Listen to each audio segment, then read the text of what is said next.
Bonjour. Bonjour. Alors, pourriez-vous vous présenter vos études et votre parcours professionnel? Oui, enfin, par rapport à ce que je fais en ce moment, Mhm. j'imagine, oui. Alors, mes études sont des études de droit à la base, euh, que j'ai eu la chance de pouvoir personnaliser aussi en travaillant. Enfin, disons que j'ai fait une partie des études et qu'ensuite j'ai travaillé en même temps que je poursuivais mes études dans le monde social. Avec une formation en droit, plus une certaine attirance sociale, je pensais avoir un rôle social. Hein. C'était plutôt ça à cette époque-là. Et ensuite, j'ai découvert, au hasard des déménagements familiaux, l'entreprise. Je suis tombée amoureuse de l'entreprise. Donc, euh, juridique plus sociale, je me suis fait assez vite remarquer pour pouvoir prendre en charge des problématiques qu'on appelait à l'époque de personnel et qui sont devenues des ressources humaines plus tard. J'ai donc complété mes études là au sein du groupe Sanofi. J'ai donc complété mes études avec ce qui aujourd'hui est validé pour un master, mais qui ne l'était pas à l'époque, hein, en ressources humaines. Et puis l'avantage, c'était que je travaillais en même temps. Et donc j'ai évolué vers un poste de DRH que j'ai eu la chance d'avoir très tôt.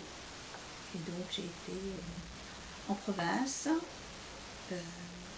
J'ai quitté le groupe Sanofi pour rejoindre un autre groupe de vente spécialisé en province. Il y avait 1500 personnes. Je suis rentrée comme adjointe et j'ai été rapidement DRH. Voilà pour la partie diplôme et parcours. À un moment, je suis entrée dans la problématique qui se poursuit malheureusement au fil des années de devoir gérer des suppressions de postes et donc d'entamer ce qui s'appelle aujourd'hui un PSE et qui à l'époque était un plan social, ça revient strictement au même. Et j'ai donc dû en 2 ans à peu près supprimer 500 personnes sur 1500, ce qui n'est pas simple dans une grande ville de France, qui n'est pas la plus grande non plus, et où nous avons essayé, le groupe et moi, de reclasser au mieux la plupart des personnes, puisque nous offrions des postes dans une autre région, et ce qui ne correspondait pas réellement à l'attente des personnes. Donc, à un moment, quand tout a été fini, que les licenciements ont été validés, que les personnes ont été soit reclassées, soit mis en place des projets personnels. À l'époque, c'était encore relativement vrai. J'ai décidé de prendre un petit peu de réflexion en quittant le groupe. Et le hasard a fait que je me suis installée en profession libérale et que statut que j'ai toujours aujourd'hui, et j'ai créé mon propre cabinet en province, à Angers d'abord, où je connaissais personne, puis à Nantes, où j'ai fait du recrutement, et la période étant difficile, mais il y a eu beaucoup de périodes difficiles dans les années qui viennent de s'écouler, j'espère qu'il y en aura un petit peu moins par la suite, mais pas non plus se faire trop d'illusions. Et donc j'ai fait aussi de l'outplacement. Je ne sais pas si vous savez ce que c'est que l'outplacement. C'est le reclassement des personnes qui sont licenciées de façon dite économique. Je me suis donc installée temporairement dans cette fonction de recruteur, de cabinet, que j'ai repris bien vite. Les circonstances de ma vie personnelle m'ont amenée à quitter Nantes, pas tout à fait tout de suite, mais en tout état de cause à m'installer à Paris. Comprenez par là des circonstances familiales heureuses. Et j'ai recréé un deuxième cabinet. J'avais un cabinet à Nantes et j'ai créé un deuxième cabinet à Paris. À ce moment-là, j'y ai ajouté une partie bilan de compétences, parce que je trouve qu'il y a un lien entre les différentes choses de notre métier, les différents rôles que nous vivons. Et j'exerce ce métier maintenant uniquement sur Paris, pour des clients qui sont situés dans toute la France et même quelquefois un petit peu en Europe. D'accord. Alors, surtout sur la partie ressources humaines, alors comment vous vous y prenez pour le recrutement? Alors, je vais vous redire ce que nous avons dit rapidement là tout à l'heure, c'est-à-dire que quand j'ai débuté en créant mon cabinet, dans lequel j'avais aussi envie de donner du conseil. Je pense qu'on ne peut pas avoir été DRH et ne pas apporter une plus-value à nos clients, qui est celle de ne pas leur faire commettre d'erreurs. Alors, je ne parle pas là de ce que disent mes clients, de la pâte humaine, mais je parle bien de n'offrir que des profils qui soient en lien avec ce qu'ils demandent, et puis aussi des personnes qui soient sincères et honnêtes. Je me dois de n'offrir que des CV validés par moi. C'est-à-dire, si quelqu'un dit avoir un diplôme d'ingénieur, il a un diplôme d'ingénieur. Logiquement, j'ai vu ce diplôme ou j'ai vérifié qu'il l'avait bien. J'ai donc débuté le recrutement de façon classique en faisant des annonces. C'était ce qui se faisait dans les années 90. Puis, les choses ont évolué, vous aussi sans doute, mes équipes aussi. Et nous sommes passés à ce que l'on appelle, entre guillemets, de la chasse, qui est de l'approche directe, qui est un moyen de sourcer au début des CV, des dossiers, puis de rencontrer les personnes, et si elles correspondent à ce que mon client attend, je leur propose, sans pour autant faire de recherche sur un journal, par le biais d'une annonce, qui est plutôt Internet aujourd'hui. Je crois qu'il n'y a plus grand-chose à part web, hein, c'est évident. Que dire encore? Je dirais que pour moi, la chose la plus importante, c'est de bien comprendre la demande du client. Donc j'ai besoin, et c'est vrai que je fidélise assez mes clients, j'ai besoin de connaître et comprendre le mode de fonctionnement de l'entreprise. Dans chaque entreprise, il y a des valeurs que mettent en avant les entreprises ou pas. Nous pouvons quelquefois déceler notamment de l'éthique dans certaines entreprises qui n'osent pas forcément mettre ça en avant. Elles vont dire, nous offrons des possibilités d'évolution au sein de l'entreprise, nous offrons des salaires confortables, ou nous offrons des à côté, nous offrons une mutation dans tout le groupe, par exemple. Mais en même temps, j'ai travaillé vraiment dans des secteurs très très très différents, y compris l'armement, où j'ai rencontré des gens qui avaient un respect des hommes et des femmes que nous présentions, qui étaient vraiment sincères, de bon niveau, et non conformes à ce qui se dit à l'extérieur. On dit tout le temps, les personnes, les candidats sont pris pour une sorte de marchandise. C'est tout à fait faux. Moi, je pense que mon client, ma cliente, c'est-à-dire mon interlocuteur, mais aussi l'entreprise pour laquelle ces personnes travaillent, ainsi que les candidats que je rencontre et ceux que je présente, je les estime, j'ai pour eux sincèrement du respect. Je suis assez franche.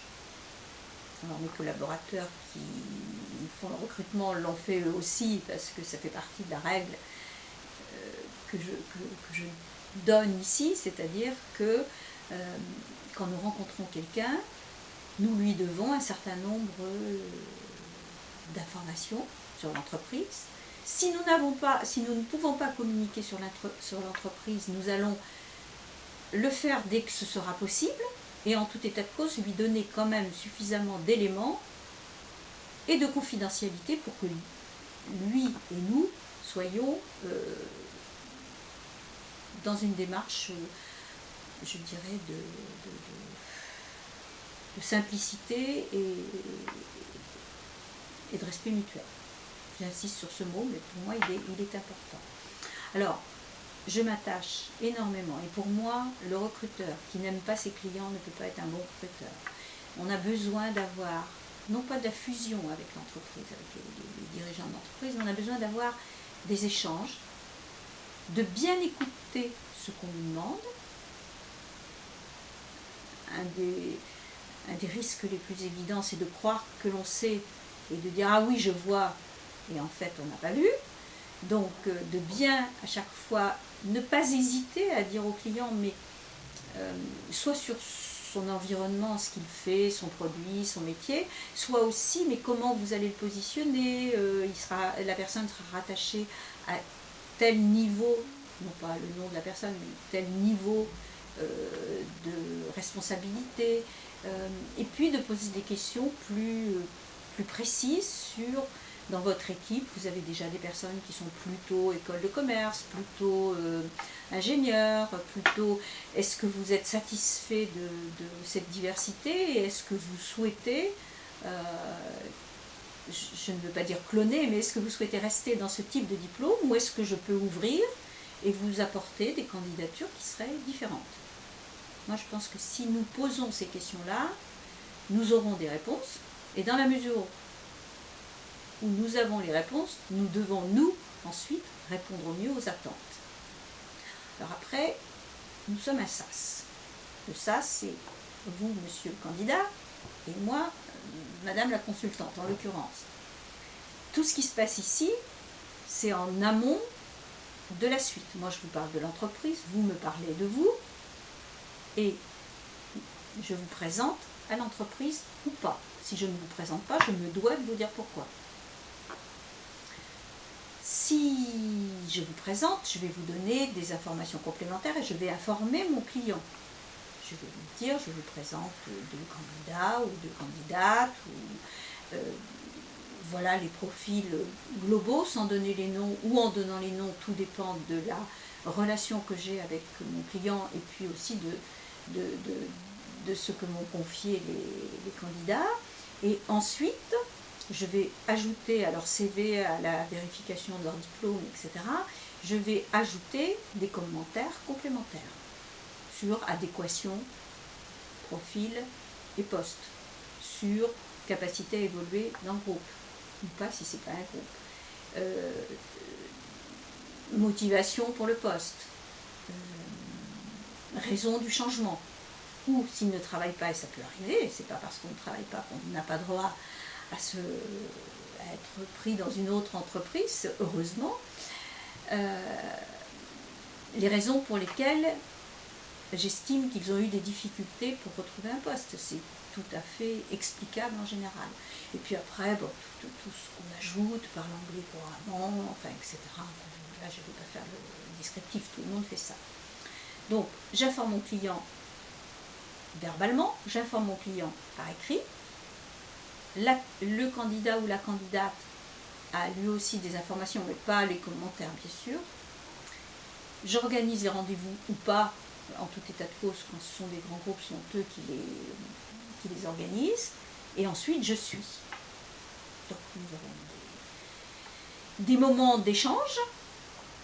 J'accepte tout à fait qu'un client me dise non, c'est pas du tout ce que l'on veut. On veut quelqu'un qui soit plus manager, plus animateur que responsable, plus vivant, Je pars du principe que la chose que je ne peux pas gérer moi-même, c'est l'envie de travailler ensemble pour les deux personnes, quand ils sont présentés au hiérarchique, parce qu'il y a quelquefois un DRH qui les reçoit, et là c'est encore un passage un petit peu différent. C'est un deuxième SAS, c'est un SAS interne à l'entreprise. Mais quand il est en face, ou elle est en face de son futur manager, ça se fait de plus en plus dans les entreprises, bon, moi j'estime que là, il y a une démarche qui est une démarche de coup de cœur aussi. J'ai envie de travailler avec telle personne et vice-versa. Et puis ensuite, j'essaie d'être disponible aussi pour le candidat ou la candidate pour faire le point. Souvent j'ai le client à peu près dans les mêmes temps et j'ai une petite idée de la capacité de réussite ou non du poste.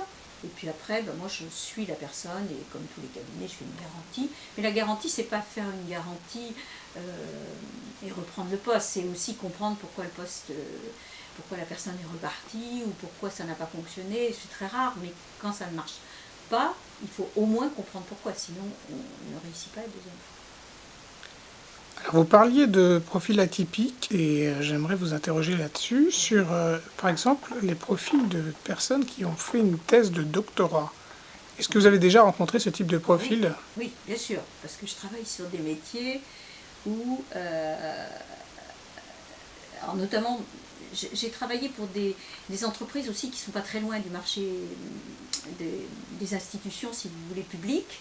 Et là, on fait entrer pas mal de doctorants. Mais j'ai travaillé aussi pour des petites entreprises avec des niveaux de technologie très élevés dans le monde de gestion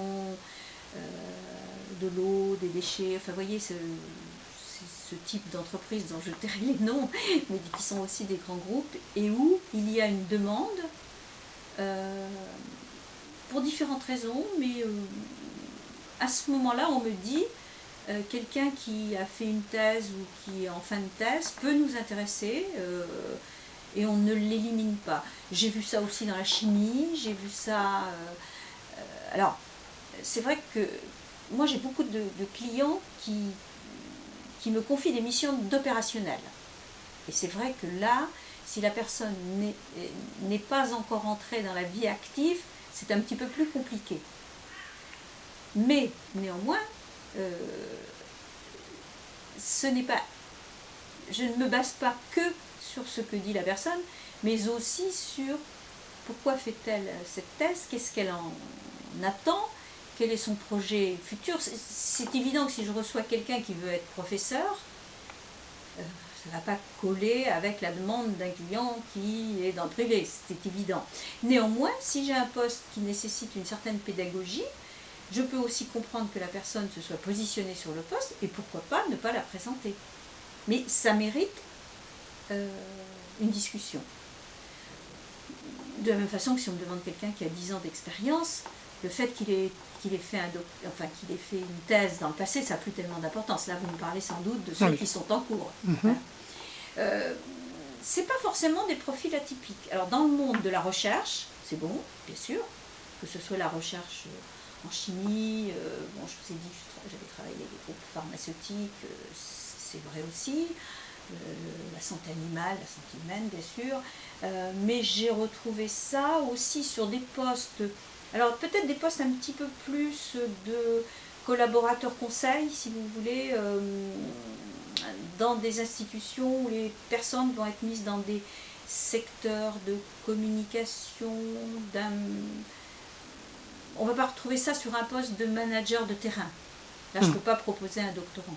C'est lui qui ne pourra pas réussir. Mais je veux dire, pour moi, c'est pas le CV atypique. Le CV atypique, c'est celui qui a fait 3 ans d'interruption, 1 an de travail, 5 ans d'interruption, et qui retravaille depuis 4 ans. Et bon, là, j'ai des vrais problèmes, dans des vraies questions, et j'essaie de les résoudre avec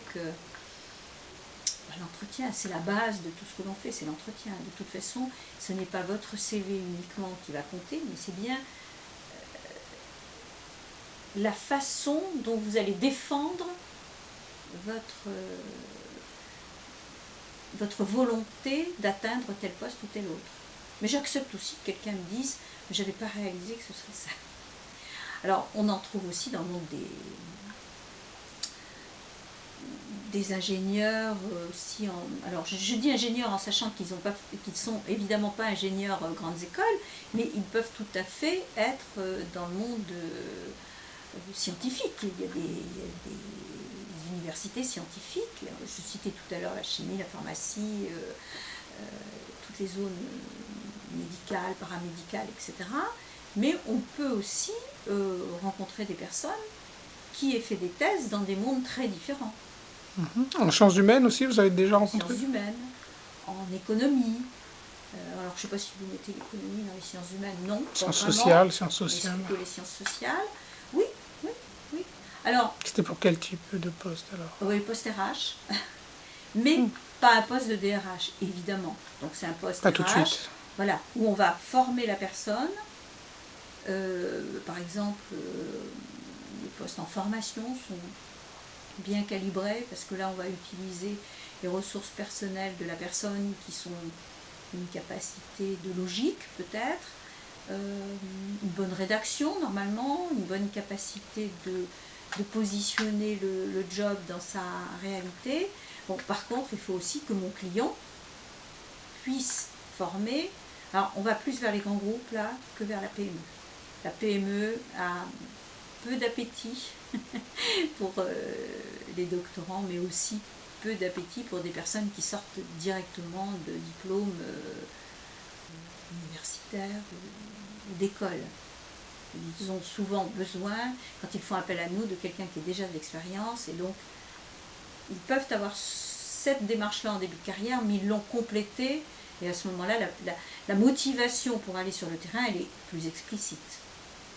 On retrouve ça aussi dans le monde parapolitique, enfin je veux dire institutionnel, des bureaux de Sondage. oui, des choses comme ça, ou alors j'ai travaillé aussi pour des agences de Communication. communication, etc. Postes qui sont moins nombreux aujourd'hui, mais qui font appel. J'ai fait aussi des postes où nous avions besoin de personnes qui font des statistiques, les postes de Statistique. statisticiens. Ah, C'est statistique. génial ça.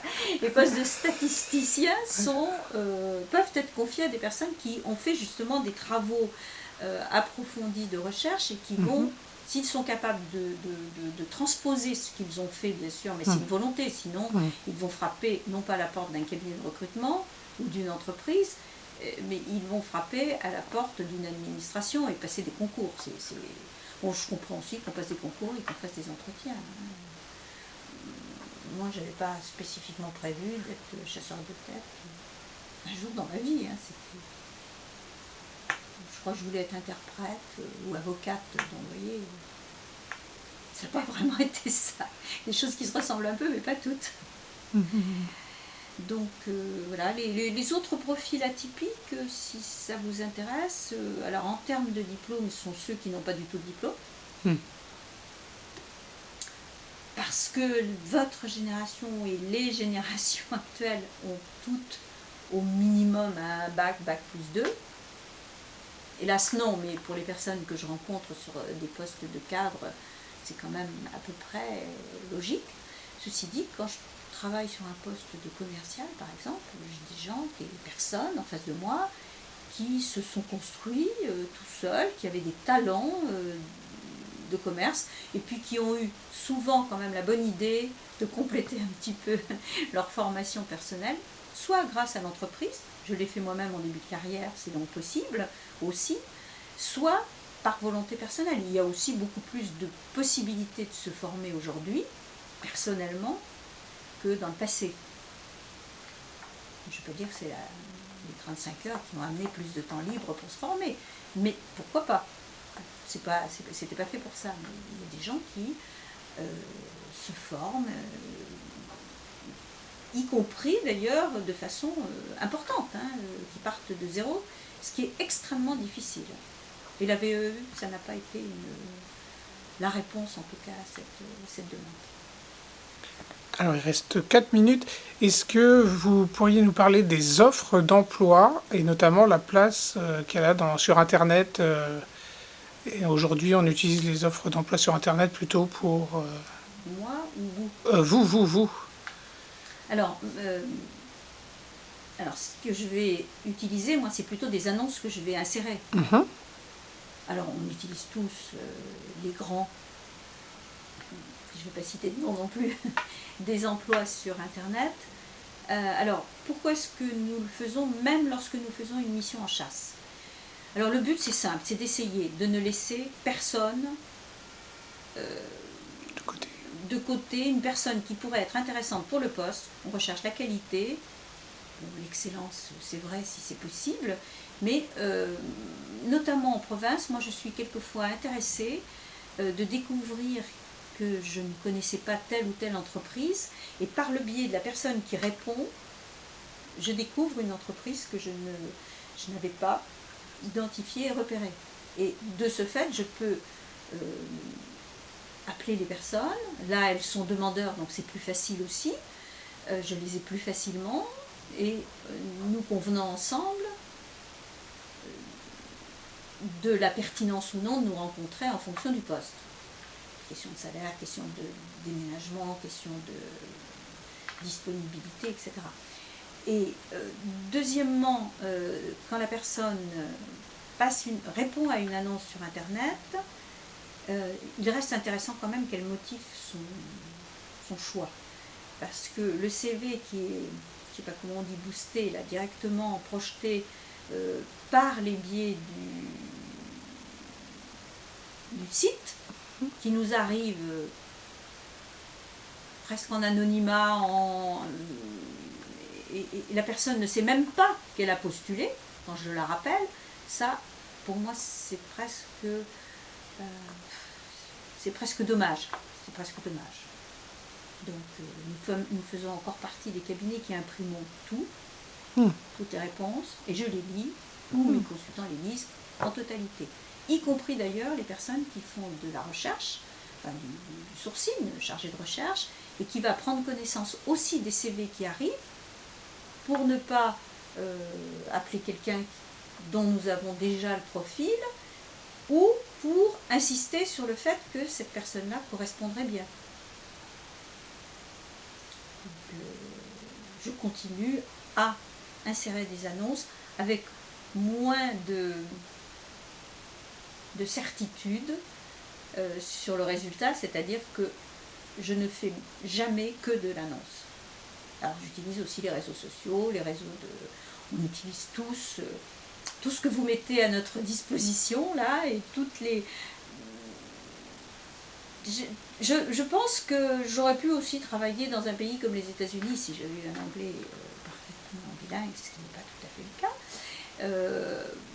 où les personnes se reclassent en téléphonant, ou en Angleterre c'est pareil. Enfin, je veux dire qu'il n'y a pas forcément des systèmes aussi compliqués et aussi approfondis que ce que nous faisons en France, sur le plan de la recherche. Nous sommes des perfectionnistes, mais en France, ça ne se fait pas du tout de téléphoner pour vous demander un emploi. Bon, écoutez, merci. Ben, merci à vous d'avoir écouté là.